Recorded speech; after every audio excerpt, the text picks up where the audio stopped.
এক unique recipe নিয়ে আপনাদের সামনে চলে আসলাম, তাই অনুরোধ রইল ভিডিওটি না টেনে দেখবার। আজকে আপনাদের সঙ্গে সামাইয়ের পোলাও রেসিপি শেয়ার করব, আর এটা যে একবার খাবে সে স্বাদ কখনোই ভুলতে পারবে না। তো অবশ্যই ভিডিওটি শেষ পর্যন্ত দেখে যাবেন। সাধারণ কয়েকটা উপকরণ দিয়েই আজকে দেখাবো সামাইয়ের পোলাও রেসিপি। তো চলুন আজ আর দেরি করছি না, ভিডিওটি শুরু করা যাক। তো এখানে দেখুন প্রথমেই আমাদের লেগেছে সামাই। তো দেখুন এখানে সামাই নিয়ে নিয়েছি পরিমাণ মতো, আপনাদের মতো পরিমাণ মতো নিয়ে নেবেন সামাইটা। তারপরে এখানে একটা পাত্র গ্যাসে বসিয়ে দিয়েছি, এর মধ্যে দিয়ে দেবো 2 চামচা সাদা তেল। তেলটা ভালোভাবে গরম হওয়ার জন্য অপেক্ষা করব। এখানে তেলের জায়গায় কিন্তু আপনারা ঘিও ব্যবহার করতে পারেন। তো তেলটা গরম হওয়ার জন্য অপেক্ষা করি। তেলটা যখন গরম হয়ে যাবে তখন এর মধ্যে ওই সামাইটা দিয়ে দিতে হবে। তো দেখুন এখানে প্রথমে সামাইটা দিয়ে দিয়েছি, তো ভিডিওটি অন করতেই ভুলে গেছিলাম। তো যাই হোক দিয়ে দেওয়া হয়ে গেছে, কিছুই না, ওটাকে দিয়ে দিতে হবে ভালোভাবে। তেলটা গরম হয়ে গেলে তারপর এটাকে নাড়িয়ে চাড়িয়ে একটু হালকা ব্রাউন করে ভেজে নিতে হবে। দেখবেন আপনারা দেখলেই বুঝতে পারবেন কিছু কিছু বেশ সুন্দর ব্রাউন হয়ে যাবে। এখন আশা করি দেখেই বুঝতে পারছেন সেটা। তো দেখুন এটা নামিয়ে নিলাম। এবার এর মধ্যে যেটা করব সেটা হচ্ছে ওটা একটা পাত্রে তুলে নিব। তো দেখুন তুলে নিলাম। এবার এখানে গাজর কুচি, শসা কুচি, টমেটো কুচি, বিনস কুচি আর পেঁয়াজ কুচি নিয়ে নিয়েছি। দেখুন এখানে এই কয়েকটা উপকরণ নিয়ে নিয়েছি। তারপরে এখানে একটি পাত্রে দিয়ে দিচ্ছি সাদা তেল পরিমাণ মতো। সেটা দিয়ে দেওয়ার পরে দেখুন এখানে পেঁয়াজ কুচিটা প্রথমে দিয়ে দিলাম। একটু এটাকে নাড়িয়ে চাড়িয়ে নিতে হবে।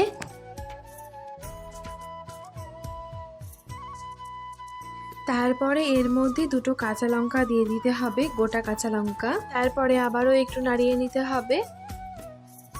তারপরে এখানে দিয়ে দিব বিনস কুচি আর গাজর কুচিটাও।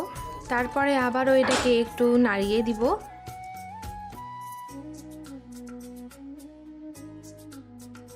এবারে এর মধ্যে অ্যাড করব স্বাদ মতো লবণ, দিয়ে আবারও একটু নাড়িয়ে নিব।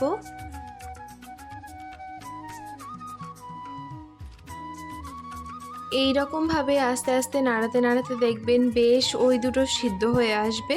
তারপরে এর মধ্যে দিয়ে দিতে হবে ওই টমেটো কুচি আর শসা কুচিটা।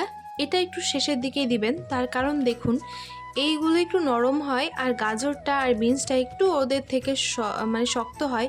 তো তার জন্য এটা ওইগুলো যখন অল্প সিদ্ধ হয়ে আসবে তখন এগুলো দিয়ে দিতে হবে, দিয়ে আবারও একটু নাড়িয়ে চাড়িয়ে নিতে হবে।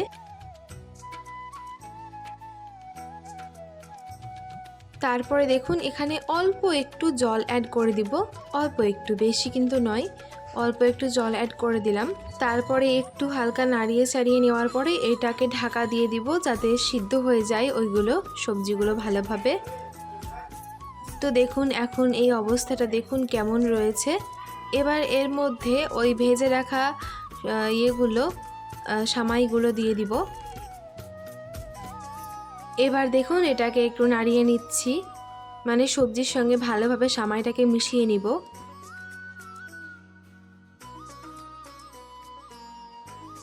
যেহেতু প্রথমে ওইগুলোতে জল দিয়েছিলাম, একটু অ্যাড করেছিলাম জল, তারপরে ওটা মানে একটু ঢাকা দেওয়ার পরেও কিন্তু জল হালকা হালকা ছিল। তো তাতেই দেখবেন আস্তে আস্তে এইভাবে নাড়াতে নাড়াতে বেশ সামাইগুলো ফুলে উঠবে। আর দেখুন এখন বেশ ফুলে উঠেছে আর দেখতেও কতটা সুন্দর লাগছে, আর খুব ভালোভাবে সামাইগুলো সিদ্ধও হয়ে গেছে। তো তারপরে দেখুন এখানে নামানোর কিছুক্ষণ আগে এর মধ্যে দিয়ে দিব একটু ম্যাগি মশলা। তো সেটা দিয়ে দিলাম। তারপরে এটা আবারও ভালোভাবে নাড়িয়ে চাড়িয়ে মশলাটাকে মিশিয়ে নিতে হবে। তারপরে আর কিছুই না, এটা এবার সার্ভ করে নিব কারণ এটা হয়ে গিয়েছে। তো এখন দেখুন এটা কিন্তু আমাদের রেডি হয়ে গেছে, আর এটা কতটা সুন্দর হয়েছে, কতটা লোভনীয় হয়েছে দেখতে সেটা তো দেখতেই পাচ্ছেন। তো কত সহজে দেখতেই পেলেন সামাইয়ের পোলাও রেডি হয়ে গেল। এইরকমভাবে খুবই অল্প উপকরণ দিয়ে ঘরোয়া উপায়ে খুবই সহজে আপনারা এটা কিন্তু বানিয়ে ফেলতে পারবেন কোনো রকম ঝামেলা ছাড়াই। আর এটা কিন্তু আপনারা বাচ্চাদের টিফিনেও নিয়ে যেতে মানে দিতে পারেন, তারা কিন্তু অনেক খুশি হবে এটা দেখে। তো যাই হোক, আমারও মানে স্কুল ছিল দেখুন। তো এবার স্কুলের জন্য আমি এটা খেয়েও গিয়েছিলাম এবং টিফিনও নিয়ে গিয়েছিলাম। টিফিন বক্সে অন্যান্য খাবার রোজ নিয়ে যাই, তো আজ ভাবলাম কেন না এটাই নিয়ে যাই এবং বান্ধবীদেরকে খাওয়াই, তাদেরকে কেমন লাগছে সেটাও মানে করি। তো সবাই কিন্তু অনেক নাম করেছে, খুবই খেতে সুন্দর হয়েছিল, সবাই বলেছিল। তো যাই হোক, এইভাবে কিন্তু অবশ্যই ট্রাই করবেন, আশা করব আপনাদের অনেক ভালো লাগবে। আর আমার যদি ভিডিও ভালো লাগে তাহলে অবশ্যই আমার চ্যানেলটিকে সাবস্ক্রাইব করে পাশে থাকা বেল আইকনে ক্লিক করে অল নোটিফিকেশন অন করে দিবেন। এতে আমার নতুন নতুন ভিডিওগুলো সবার আগে আপনার নোটিফিকেশনে পৌঁছে যাবে। আর যদি ভিডিও ফেসবুক থেকে দেখেন তাহলে অবশ্যই আমার পেজটিকে ফলো করতে ভুলবেন না। আজকের মতো এখানেই বিদায় নিচ্ছি, পরবর্তী অন্য কোনো ভিডিওতে আবারও দেখা হবে। ভালো খান, সুস্থ থাকুন, ধন্যবাদ।